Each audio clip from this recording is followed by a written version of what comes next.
It goes without saying that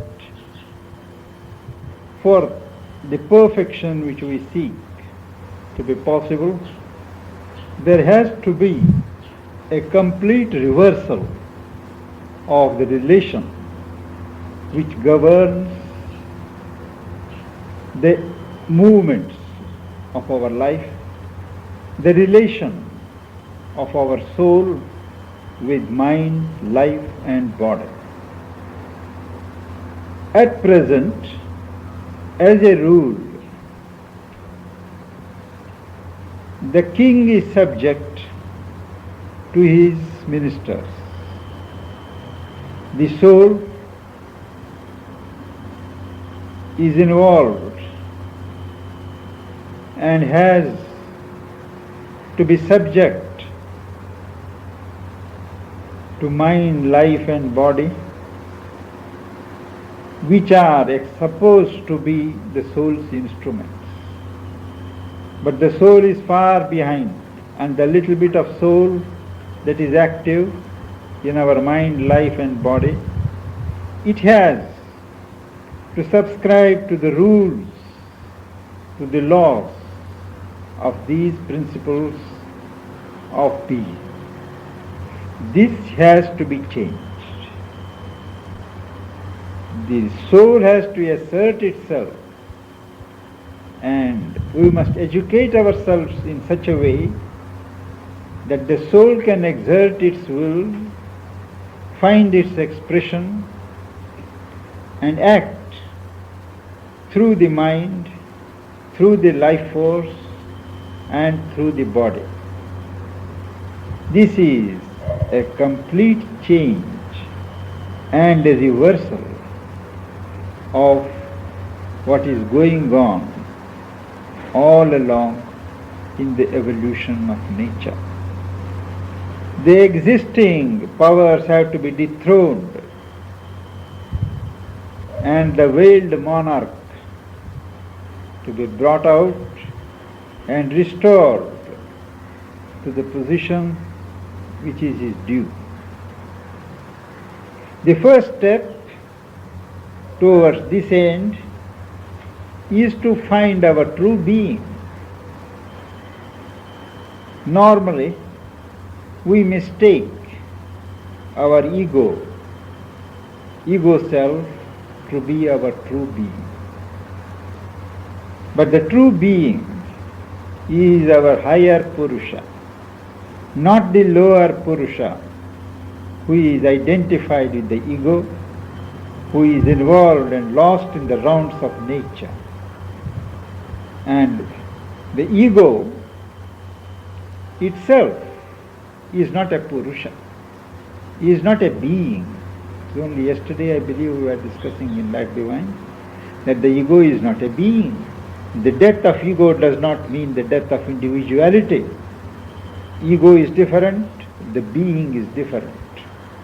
Ego, as you all know, is a formation of nature in order to centralize the various contacts and impacts in the flux of nature to give a certain sense of stability, a point from where to act. This has been slowly evolved by nature. It is not the being. It is an instrument, an instrumental point of nature on which the soul may base itself and function in nature. But once this purpose of centralization of contacts, centralization of actions and reactions, this center has been strong, then it is time that the ego should fall off. The central point has to change its character. The outer crust of ego has to fall so that the real being within comes forward and occupies that seat. The ego is the pseudo-self, the false self, the lower self, what Sri Aurobindo would call the desired self. This desired self, the ego self, has to be substituted by the true being, the higher Purusha. And who is that higher Purusha of whom we can become conscious? The moment we men, human beings, want to know what is our true being, we become conscious of ourselves as mental beings. Mental because we think, we understand only through thought. We become aware only through our mind. Our contact with everything is through the mind. Nothing is true to us unless it is mentally rendered to our consciousness or our being. This makes man essentially a mental being. I say essentially because there are other poises of being to which we shall come later. Now, our higher Purusha, we say, is our being functioning in the mind. The being itself is not the mind. The mental being, what is called the Manomaya Purusha, is not the mind. Mind is an instrument. Just as this body is not myself, it is I to whom this body belongs. I am different, the body is different. Similarly, the mental being, the Manomaya Purusha is different and the mind is different. The mind is a formation of nature. Nature as mental nature. It provides a basis, it provides the stuff, it provides the field for the true being, my Purusha, Manomaya Purusha, to function at that level. This becoming conscious of the mental being, the higher Purusha, is the first step towards the changing of one's relations with nature. And this mental being of which we become conscious, when he tries to see and survey the situation, what is the truth about himself, there are three intuitions, three intuitive perceptions that are possible, one after another. The moment we try to observe as mental beings from the level of the mind, what is going on, what is this nature, what is this life and all that, we find a poise of detachment. Things go on moving, but the Manomaya Purusha or the mental being observed, he takes the poise of the witness being. He is the Sakshi, one who observes, one who sees, one who watches. That is the first poise of which we become conscious. Second, as he goes on observing, the mental being becomes aware of the large area of action which is open to him,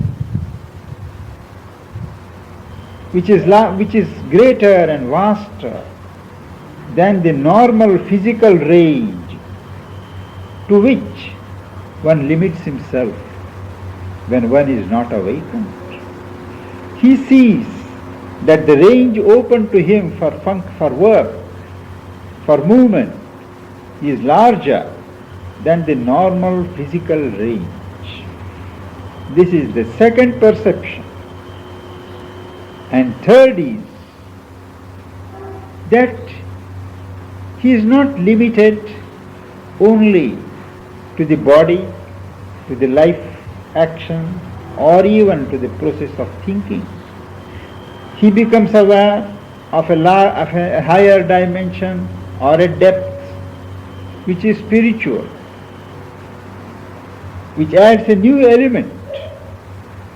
And this becoming aware of the spiritual element, opening to it, and putting on that spiritual character, absorbing the spiritual vibrations, is the third intuitive perception.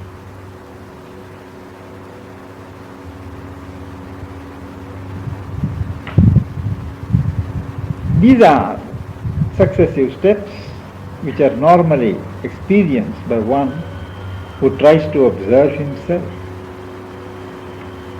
No doubt, once you separate yourself from nature, there is always the possibility, and it does happen every time, that you come back, when you come to action, to the usual rhythm of nature. In the beginning, at any rate, it is only when you are not involved in action, when you keep yourself separate from nature, that all this knowledge, all this wisdom is there. But the moment you come back into action, into the field of action, you are once again involved in nature.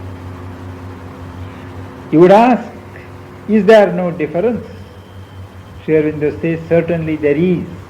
Once a separation has been effected, that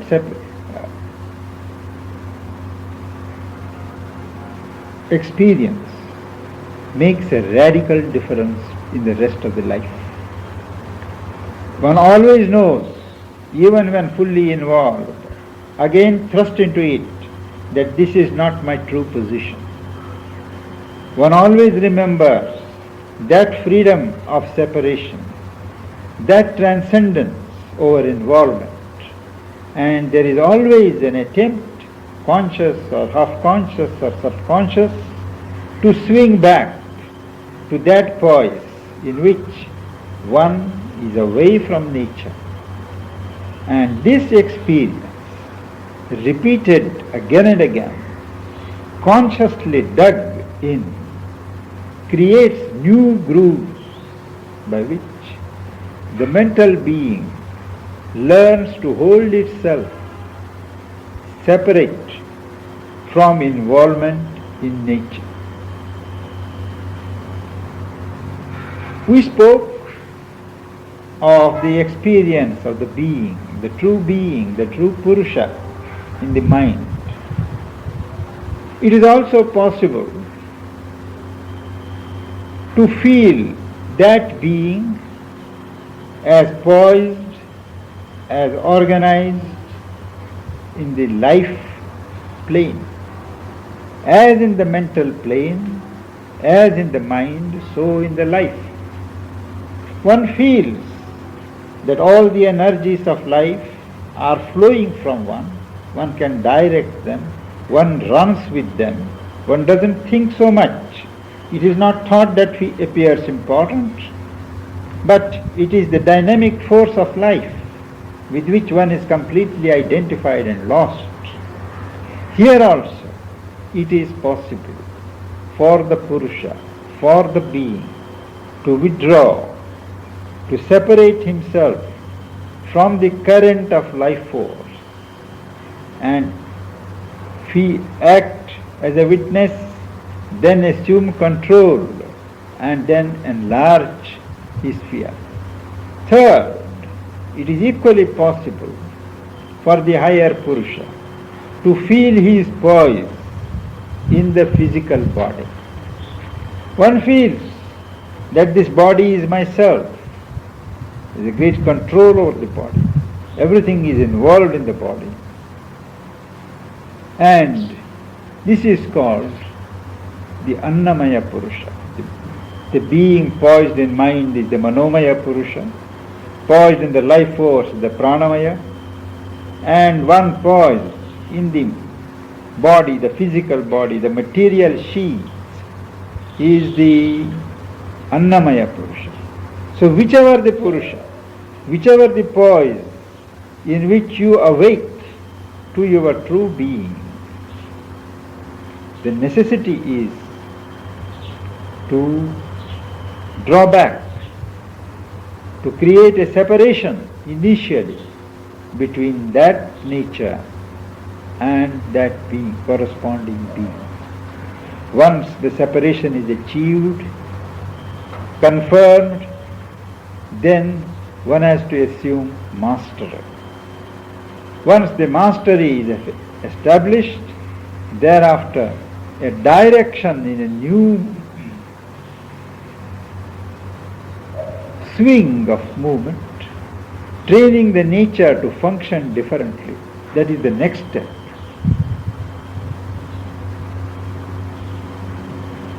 We spoke of the life being or the physical being, physical Purusha, life Purusha, in order to throw light on the other aspects of the situation. But man is essentially a mental being. To him, even his life, even his body is true, is vivid only through his mind. A sensation in the body is not true to me unless the mind renders that impulse at my sensational level. If my mind is in trance, which is very rare, but if my mind is knocked out unconscious, which is more likely, then any stroke given to the body will have no effect on me. I do not feel it, because it is the mind that renders all experience true. So man is essentially a mental being, and any change that we want to effect in our life necessarily starts in the mind. We are all thinking beings poised in the mind, and it is but natural that our action for change should start in the mind.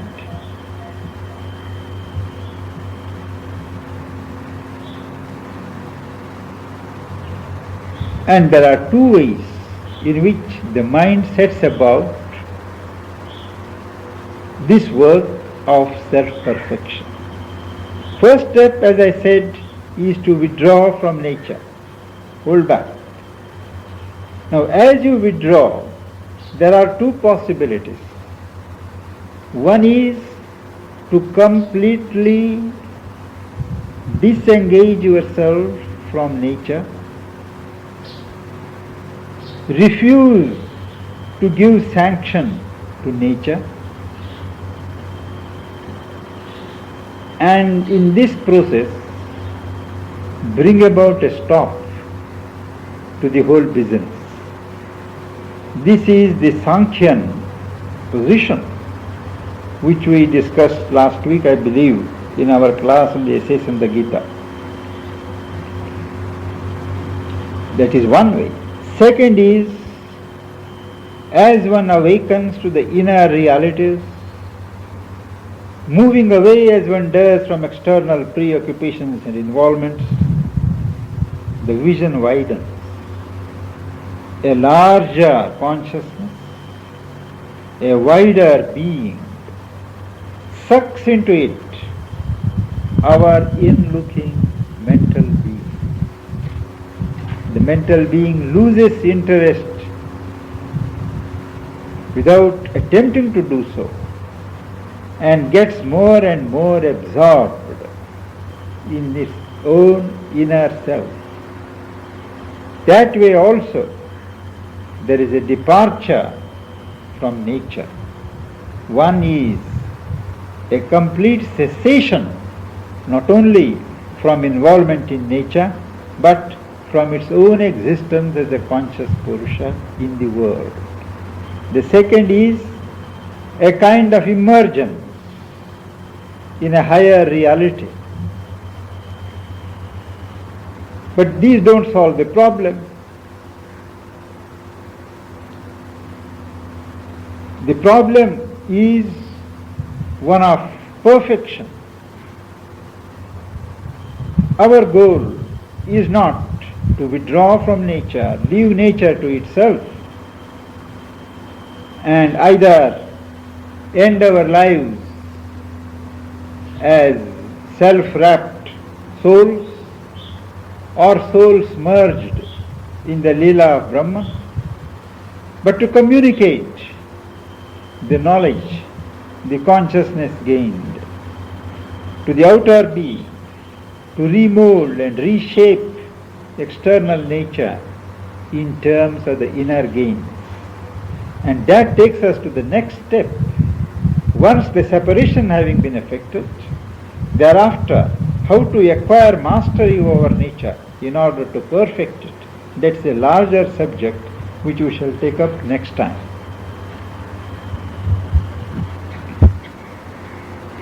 Any questions?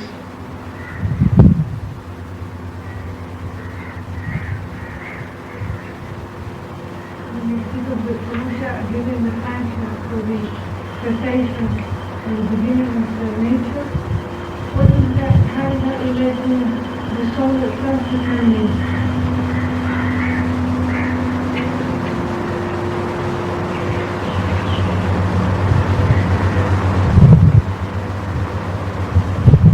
It is one of the alternatives open to the soul.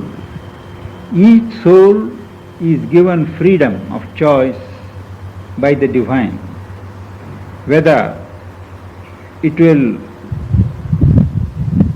continue in slavery to nature or it will withdraw from nature and end in a blankness or merge in the absolute, or whether it will work on nature and manifest the divine in it. This step of refusing the sanction, withdrawing the consent, is usually the first step.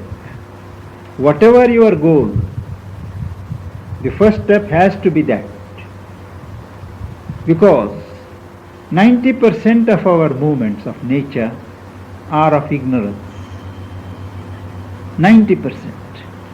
So till this character is changed, the soul or the soul as poised in the mind has necessarily to discriminate and say, no, this is not going to be. I am not going to sanction this movement.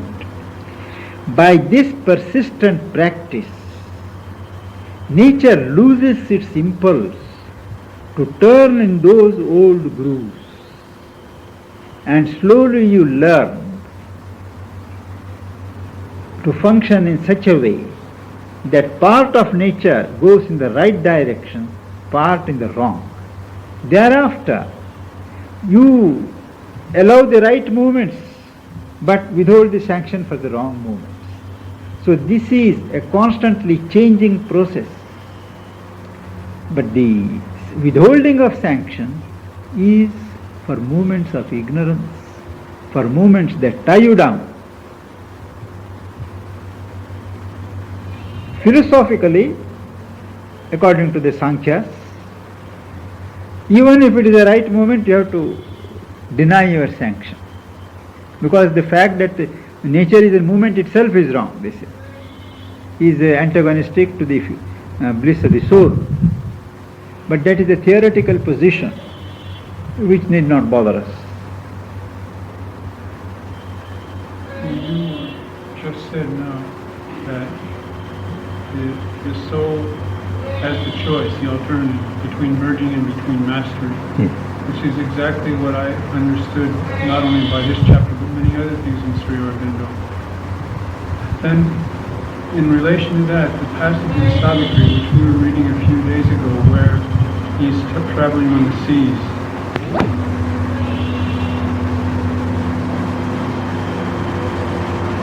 Though this is again a question of free will functioning as a part of determinism. There is a great divine will. The imperative, the order to all the souls that go originally is to manifest the divine. But each soul is given freedom. How it will manifest, to what extent it will manifest, or at some time it will say, I'm tired of it and I don't want to do it. So the divine will allows that scope. So even though the orders of the mother are sealed in the breast, when the orders are opened, he has the choice to do or not to do. That is the essence of freedom. This, we may say again, that even what he is going to decide is determined, isn't it? So, the fact is, even the sense of freedom is a machinery for working out the divine will.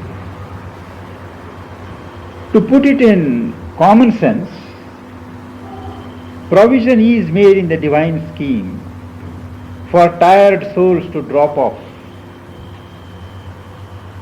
God is also human, isn't it? Mother, Yes.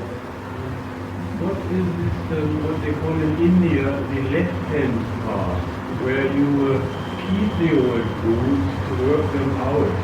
What is the truth behind it? Do they stand back and they do let me later? No.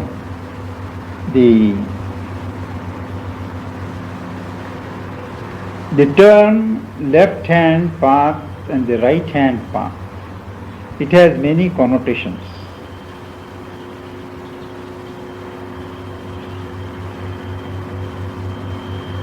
The right-hand path, you may say, is the path of the Purusha, the soul, the path of knowledge, the path of concentrating on the development of consciousness alone, leaving everything else. The left-hand path is to accept nature, to progress through nature, not away from nature.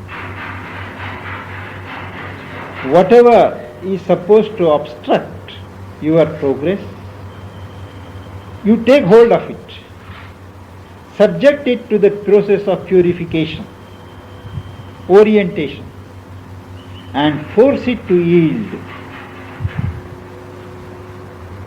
to your will. That is the original idea. So, for instance, things of the world is supposed to be a snare, life in the world. Woman, sex is supposed to be a snare. Now all these things, they don't run away from these things. They take the problems as they come and they try their best sincerely to utilize them for further progress. It has its advantages, it has its dangers, it has its self-deceptive scope. But by and large, the original idea behind the left-hand path is greater, vaster in scope than the narrow right-hand idea. Today the left-hand path has fallen into disrepute because it is nature which has pulled down man, and it serves nature. So instead of man riding over nature, it is nature that rides over man. That is why it is discouraged. Otherwise, where the left-hand path is practiced in its purity, the emphasis is on the integral character of experience. You reject nothing that God has created. You give its full value to everything that is a part of creation. It may take long, but it is not a narrow path, but it is a large, wide and comprehensive path. One must have the patience, and more than patience, one must have the sincerity, not to deceive oneself, to see truth as it is. So much so that for those who are sincere,